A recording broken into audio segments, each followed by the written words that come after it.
hadis ataupun riwayat yang berkaitan dengan penyakit ain ini terdapat pelbagai lafaz ataupun riwayat. Antara riwayat daripada Abdullah bin Amir yang berkata, Amir bin Rabi'ah iaitu ayahnya dan Sahal bin Hunayf pergi untuk mandi. Abdullah bin Amir berkata, mereka berdua pergi mencari tempat perlindungan. Yang disebutkan tempat perlindungan itu ialah seperti pokok, bangunan, batu ataupun selainnya. Dua orang sahabat Nabi SAW, yang pertama Abi bin Rabi'ah iaitu ayah kepada yang meriwayatkan hadis ini iaitu Abdullah bin Amir, dan juga Sahal bin Hunayf pergi untuk mandi. Maka apabila mereka mandi, jadi mereka pergi mencari tempat perlindungan yang disebutkan sebagai pokok, bangunan, batu ataupun selainnya.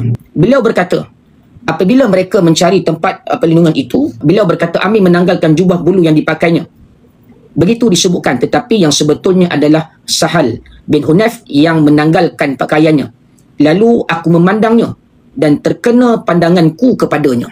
Dan apabila Sahal bin Hunayf ini, dia menanggalkan jubah bulunya yang dipakainya itu, maka ketika itu Amir bin Rabi'ah memandangnya, dan ketika itulah terkena pandanganku kepadanya. Terkenalah ain yang telah dilakukan oleh Amir bin Rabi'ah kepada Sahal bin Hunayf. Maka Sahal pun turun ke dalam air untuk mandi, dan apabila turun ke dalam air untuk mandi, Amir bin Rabi'ah ini dia mendengar bunyi letupan kecil dalam air.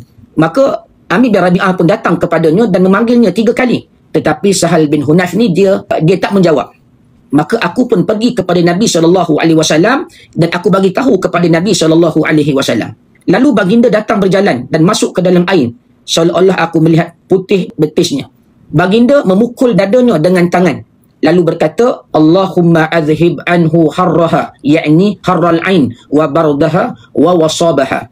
Baik, di dalam kitab Ruqyatu Syar'iyyatu Irqi Nafsaka wa Ahlaka wa Kun Anta Syekhan, karangan Dr. Khalid Abdul Rahman Al-Jarisi, dia menjelaskan doa ini ataupun dia meletakkan doa ini di dalam kitabnya yang berbunyi, Allahumma azhib anhu harral ain wa bardaha wa wasabaha. Allahumma azhib anhu harral ain wa bardaha wa wasabaha. Baik, doa ini boleh kita bacakan kepada mereka yang terkena penyakit ain, ataupun kita khawatiri takut anak kita ataupun suami kita ataupun sanak saudara kita yang terkena penyakit ain, maka boleh kita bacakan doa ini kepadanya, ya, sambil menepuk dada sebagaimana yang telah ditunjukkan oleh Nabi SAW, sebagaimana riwayat yang telah disebutkan oleh Abdullah bin Amir.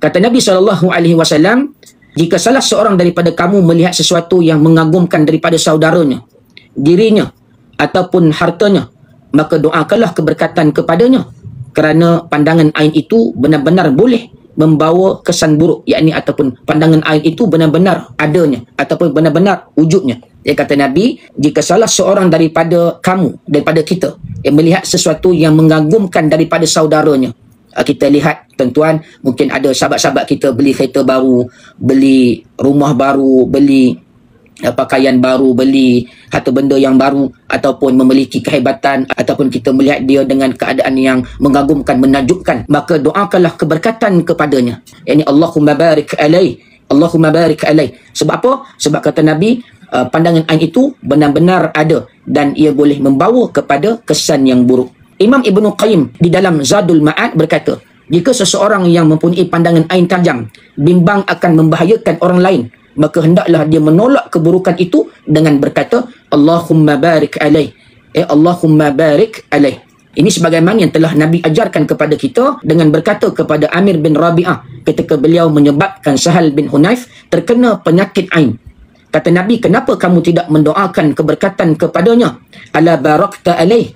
Ataupun kenapa kamu tidak berdoa untuknya? Ini menunjukkan kepada kita bahawa apabila kita melihat sesuatu yang mengagumkan, ya, kita melihat sesuatu yang menakjubkan kepada orang lain, ataupun pada harta orang lain, ataupun pada diri orang lain, maka hendaklah kita mendoakannya dengan Allahumma barik alaih, ya Allah berkatilah dia. Ataupun kita boleh, ya, membaca sebagaimana doa yang dibacakan oleh Nabi SAW, ya, ketika Nabi SAW datang untuk merawat Sahal bin Hunayf. Nabi memukul dadanya dengan tangan, lalu mendoakan Sahal bin Hunayf, iaitu Allahumma azhib anhu harral ain wa bardaha wa wasabaha. Ya Allah, hilangkanlah daripada panasnya, yakni harral ain, kesan daripada ain, sejukkan dan tenangkannya. Itu di antara doa yang boleh kita bacakan kepada mereka yang terkena penyakit ain bersandarkan kepada riwayat ini.